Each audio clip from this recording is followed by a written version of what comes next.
Josh Duggar, 34, has been transferred to a federal prison 1 month after he was sentenced in his child pornography case.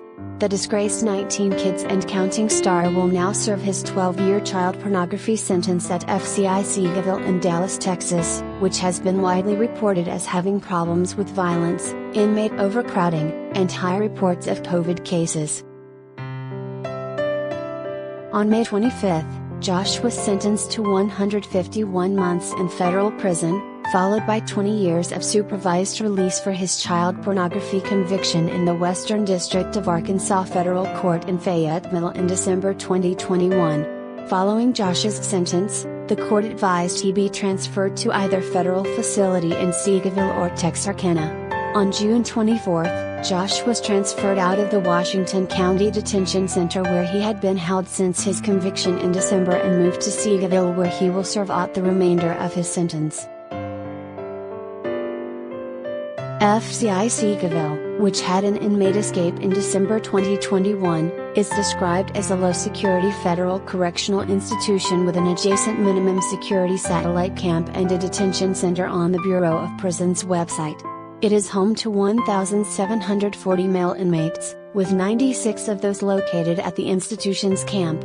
In 2020, it suffered a severe COVID-19 outbreak with over 1,300 prisoners testing positive, an astonishing 3 out of every 4 inmates.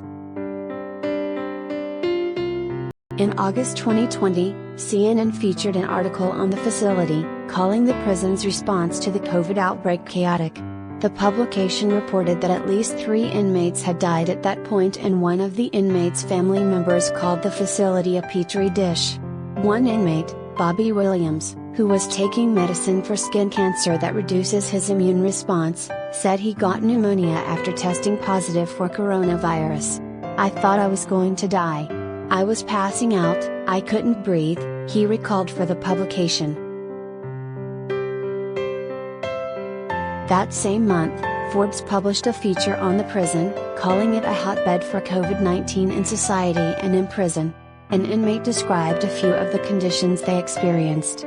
The inmate housing is entirely communal, i.e., no self-contained rooms, unlike some institutions having in-cell toilets, sinks, showers, etc. Group interaction continues among the 150 to 300 persons confined in close proximity due to the gross overcrowding in each building which, for years, has seen every non-living area converted to bunk space, they wrote. No social distancing whatsoever is possible here, the inmate continued. There is simply no place in these housing units where prisoners can find 6 feet of distance from anyone else. Since the majority of inmates are housed in rooms containing from 5 to 14 people, the most that staff can practically direct is that inmates sleep head to toe, that is, each double bunk should contain one man facing one way while the other orients his body in the reverse. In addition to widespread disease, there have been a number of attacks within the prison over the years. In March 2013, John Hall, 27, an Aryan Brotherhood member and inmate at the facility, attacked and assaulted a fellow inmate because he believed he was gay, according to a press release by the Department of Justice. Hall repeatedly punched, kicked and stomped on the victim's face with his shod feet, a dangerous weapon, while yelling a homophobic slur, the release read. The victim lost consciousness during the assault and suffered multiple lacerations to his face. The victim also sustained a fractured eye socket, lost a tooth, and fractured other teeth. A 31-page document online details Seagoville's Sex Offender Management Program, SOMP, where, back in 2018, it was estimated that 40% of inmates housed were sex offenders.